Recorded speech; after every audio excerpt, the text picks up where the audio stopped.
서울시장 보궐선거에 출마한 안철수 국민의당 대표가 금태섭 전 의원의 제3지대 단일화 제안을 결국 수락을 했습니다. 어떤 배경이 있다고 보십니까? 안철수, 금태섭, 그다음에 국민의힘 후보에서 선출되는 후보 이렇게 된다면은 국민의힘 후보는 한 분이고 나머지 이제 뭐 중도 성향 이런 후보들은 여러 명이기 때문에 다자구도해서 불리하다 이런 생각에서 그분들도 한 명을 만들어서 A조, B조 이렇게 뭐 하겠다 이런 취지로 보이는데요. 예. A조 그 설명할 때 좀 사실 좀 우스웠습니다. 뭐 전형적인 안동설이죠. 안철수 중심으로 돌아간다 이런 이야기를 하는데 예. 저는 좀 악평을 하자면은 A조는 이당 저당 자주 왔다 갔다 하신 분들의 조. 예. 저는 뭐 그렇게 좀 혹평을 하겠습니다. 예. 어떻게 보세요? 잘하셨죠. 저게 최선의 방법이라고 생각이 듭니다. 기본적으로 안철수 대표 같은 경우에는 본인의 이제 정책이라든지 서울시장이 되려고 하는 이유에 대해서 마땅히 설명을 할 무대나 이러한 언론 환경이 좀 여의치가 않았어요. 거대 여당, 그다음에 야당 같은 경우에는 경선에 들어갑니다. 그럼 안철수 대표는 뭐 할 거냐고요. 그렇기 때문에 금태섭이라는 분하고 분명히 단일화 경선을 하게 되면 한쪽 편에서 언론에서 보도를 해줄 거예요. 그때 본인의 입장과 생각에 대해서 충분히 서울 시민들에게 밝힐 수 있는 좋은 기회를 마련한 거죠. 정치적으로 잘 선택을 하셨다라고 말씀드립니다. 예. 이 제3지대 야권 단일화 움직임이 이렇게 본격화되면서 이제 김종인 위원장이 연일 강조했던 3월 초 범야권 후보 단일화 가능성도 커졌는데요. 안철수 대표가 오늘 마이틴에 출연했습니다. 직접 듣고 오시죠. 김 위원장님이 원래 말씀하시기는 야권이 우리밖에 더 있냐, 단일화에 대해서는 생각하지 않는다, 그렇게 말씀하시다가 이제는 입장이 바뀌셔서 반드시 단일화가 필요하다고 하셨지 않습니까? 그러니까 사실 원래 제가 말씀드린 대로 가는 것이죠. 예, 이로써 이제 야권 단일화, 국민의힘 경선, 또 제3지대 후보의 이런 외곽 경선 투 트랙으로 진행이 되게 됐는데 이제 막판에 1대1 경선을 치를 가능성이 높아지지 않았습니까? 네. 과연 어느 쪽에 더 유리하게, 누구에게 더 유리한 판세로 흘러갈까요? 현재 뭐 오늘까지 발표된 여론조사를 예. 보면 안철수 후보에게 상당히 유리해 보이죠. 왜냐하면은 여당 후보랑 양자 대결을 붙였을 때 상당한 표 차이로 이기고 있다라고 예. 증명되지 않습니까? 그러면 야당을 지지하는 분들은요, 누가 이겨? 누가 당선 가능성이 커? 그런 생각을 할 거예요. 예. 그 선택의 기준으로 현재 보면은 안철수 대표가 유리해 보이고요. 제가 좀 예측을 해보자면 3월 14일이 야권 단일화 선언일, 야권 단일화 날이라고 저는 말씀드리고 싶어요. 네. 기본적으로 3월 4일 날 국민의힘의 최종 후보가 결정이 됩니다. 그리고 대략 일주일 정도 단일화 룰 협상을 할 거예요. 뭐 여론조사 어떻게 할 거냐, 몇 개 기관 할 거냐, 서울 시민 상대로 몇 명 조사할 거냐, 아주 간단한 룰 협상을 하고 3월 14일이 일요일인데요. 예. 그 전에 한 이틀 동안 여론조사를 실시합니다. 그러면 결국에는 3월 14일 날 발표를 하고 그 힘으로 3월 18일 날 서울시장 후보 등록을 하게 되는 거죠. 대략 이런 수순으로 이제 단일화 협상이 진행될 것 같다라고 말씀드려요. 예, 상당히 구체적인 전망을 내주셨는데 야권에서 이제 이렇게 단일화 협상, 단일화 논의가 계속 진행된다면 결국에 흥행성 면에서는 이제 여권보다는 야권에 좀 쏠릴 수밖에 없을 것 같은데. 아니 뭐 근데 지금 이제 오세훈 후보라든가 나경원 후보 같은 경우에는 부동산이라든가 정책을 내놓고 있습니다만은 안철수 후보나 금태섭 후보는 어떤 서울시의 비전도 이제 내놓지 않고 있거든요. 다만 이런 부분이 있습니다. 최근에 이제 자꾸만 말이 이어지는 것 같은데 김종인 대표 비대위원장께서 북한 원전 발언 굉장히 잘못하신 거예요. 그 당의 전략적인 이 위치에서도 봐도 왜냐면요.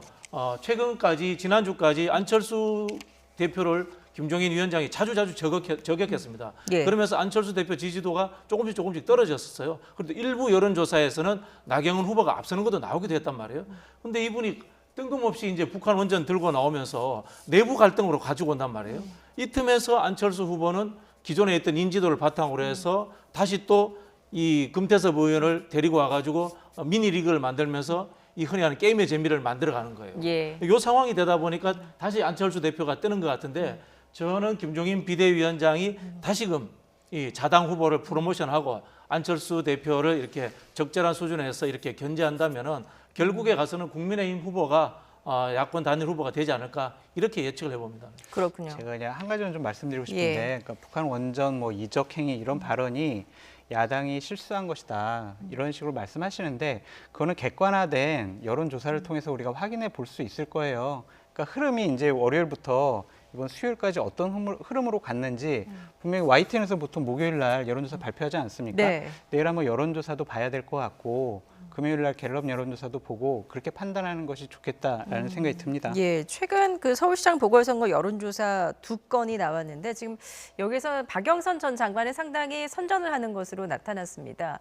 일단 서울시장 가상 그 양자 대결에서 이제 박영선 전 장관 대 안철수 대표는 안철수 대표가 39.7%로 앞서는 걸로 나타났고, 박영선 전 장관과 나경원 전 의원이 붙었을 때는 이제 박영선 전 장관이 좀 앞서는 걸로 나타났거든요.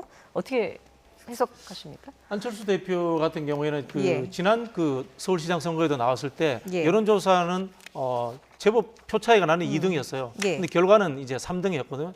이건 뭐냐면은 여론조사에 잡히는 것보다 현장 투표를 안철수 대표로 찍으러 나오기가 쉽지 않다는 겁니다. 예. 그 이야기 뭐냐면 중도라고 하는 사람들의 성향적 특성이에요. 보수나 진보라고 하는 사람들은 극렬히 좋아합니다. 그래서 열심히 투표장으로 나옵니다만 예. 중도라고 하는 분들은 여론조사에서는 응답해 줄 수 있지만 귀찮은 행위로서 투표하러 나오기가 쉽지 않습니다. 예. 특히 전국 동시지방선거가 아닌 이런 보궐선거에 투표율이 낮아진다면 중도지향적인 분들은 투표에 잘 참여하지 않습니다. 그런 측면에서 봤을 때 저는 안철수 후보는 실제 본선에 나오게 된다면 저보다는 경쟁력이 떨어질 것이다 이런 생각이 들고요. 역으로 나경원 후보나 박영선 후보는 각 진영의 표를 최대한 끌어모으는 그런 효과를 가질 수 있는 후보들이기 때문에 예. 이분들이 접전할 가능성이 저는 더 높아질 거라 이렇게 예측을 해봅니다. 어제 그 아시아경제가 윈즈코리아 컨설팅에 의뢰한 또 여론조사 결과에서는 박영선 전 장관이 이제 안철수 대표를 앞서는 걸로, 그러니까 서울시장 적합도 부분에서도 앞서는 걸로 나타났거든요. 네. 이 부분은 또 어떻게 보십니까? 저는 기본적으로 박영선 장관 능력과 인지도 면에서 상당한 경쟁력을 갖고 있다라고 예. 생각을 하고요. 컨벤션 효과도 있는 것 같아요. 출마 선언하고 여러 가지 정책을 말씀하셨잖아요. 그거에 대한 언론 보도가 많이 나왔기 때문에 국민적인 인지도가 많이 높아진 부분도 있다라는 생각이 들고, 근데 제가 이제 박영선 장관 쪽에 대해서 좀 말씀드리고 싶은 게 뭐냐면, 지금 현재 하는 선거 컨셉은요, 본선에 가면 독이 될 가능성이 있어요. 무슨 말이냐면, 본인은 친문의 적자 후보가 아니다라는 지적을 많이 받잖아요. 네. 그렇기 때문에 처음부터 지금 선거 컨셉을 문재인 보유국이다라고 하셨고, 어제 같은 경우에는 내가 진짜 나야말로 친문 원조다 이런 말씀을 하시면서 대통령과의 인연과 지지를 강조하고 계세요. 현재 문재인 대통령에 대한 평가가, 부정평가가 더 높잖아요. 대략 15% 정도 높은 걸로 보여지는데, 본선에 가면은요, 그래? 문재인 대통령의 적자야? 되게 친해? 그러면은요, 중도층이 안 붙을 수가 있어요. 경선에서는 친문 세력의 지지를 받아야 되기 때문에 상당히 유리하겠지만, 본선에 가면 그 선거 슬로건이 독이 될 것이다라고 좀 말씀드리고 싶어요. 오히려 중도층을 좀 잡아야 된다 이런 말씀이신가요? 네. 예, 알겠습니다. 이런 가운데서 정의당이 4월 재보궐선거에 후보를 내지 않기로 최종 결정을 했습니다. 예, 얼마 전에 그 대표의 성추행 사건도 있었고요. 과연 정의당이 후보를 내지 않는 것, 좀 여권에 그래도 좀 유리한 쪽으로 흘러가지 않을까요? 어떻게 보십니까? 저는 그렇게만은 보지 않습니다. 왜냐하면은 정의당이 후보를 내지 않는 이유가 이제 김종철 대표의 성추행 건으로 이렇게 원인이 되기 때문에 이 야권에서 덩달아서 이제 원인 제공자로서 민주당에 대해서도 똑같은 프레임을 저는 걸고 나올 것이다. 예. 이렇게 좀 예측이 되고요. 오늘 그 국민의힘에서 문건 유출에 대해서 좀 말썽이 많았지 않습니까? 거기도 성추행 프레임 이런 이야기가 나왔었는데 아마 그렇게 우리가 생각하는 이 단일화됨으로써의 효과와 그런 프레임의 이 역효과, 이것이 저는 크게 어느 것이 낫다라고 판단하기 쉽지 않을 것 같습니다. 예, 현재로서는 여야 유불리를 판단하기가 어렵다라는 분석이신데 어떻게 보세요, 소장님? 민주당에 유리하죠. 예. 정의당 지지하는 분들이요, 국민의힘 지지하지 않습니다. 단 한 명이라도 민주당 후보를 지지하게 돼 있거든요. 그렇다면 선거에 있어서 표를 많이 얻을 수 있는 것이 유리한 거죠. 한 명이라도 더 받을 수 있는 민주당이 유리해 보입니다.